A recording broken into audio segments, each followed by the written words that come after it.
पूज्य गुरुदेव विश्वप्रेमी बलिया बाल्य लीलार विभूति स्वरूप महांगा ब्लॉक गोतरा पंचायत आपिलु शाखाश्रम त्रयोविंशतम वार्षिकोत्सव अवसर में कलश शोभायात्रा अनुष्ठित होती। अवसर में कलश स्थापन, सूर्य पूजा, गोपूजा, संकीर्तन, पूज्य गुरुदेव श्रीपद बाबांकर विग्रह पादुका यज्ञ भूमि में स्थापन, गीता पाठ आहुरी करा जाय यज्ञर शुभारंभ करा जायतिला।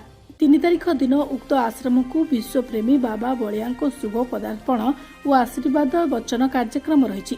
सेपरी भावे 5 तारिख दिन पूर्णाहुति कार्यक्रम अनुष्ठित करा जिवो बोली अनुष्ठान सूत्रରୁ प्रकाश करा जायछि। ଏହି कार्यक्रम समस्त श्रद्धालु भक्त माने योगदान करी सहयोग करछन।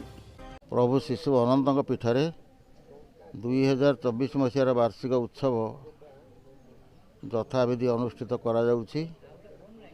एही उत्सव रे शताधिक व्यक्ति कलश यात्रा रे शामिल होते।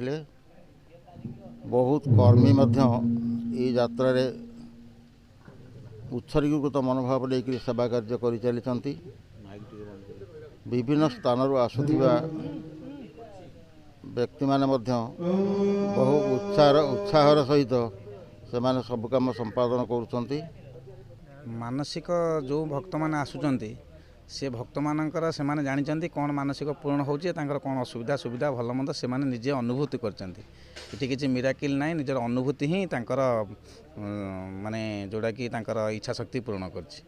को शाखा आश्रम कोन हमर एटा शिशुअनंत आश्रम अरिलोर एटा होची शाखा आश्रम जोटा कि इठी बाबा बलियांक द्वारा प्राण प्रतिष्ठा दिए करा हैछि।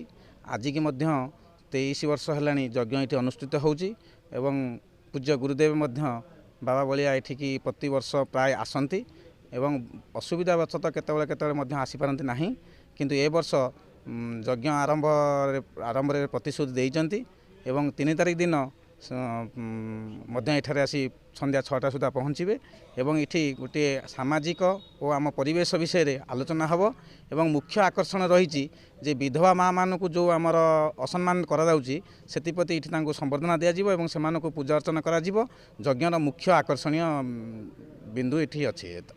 देवेंद्र षडंगी रिपोर्ट आज टीवी ओडिया।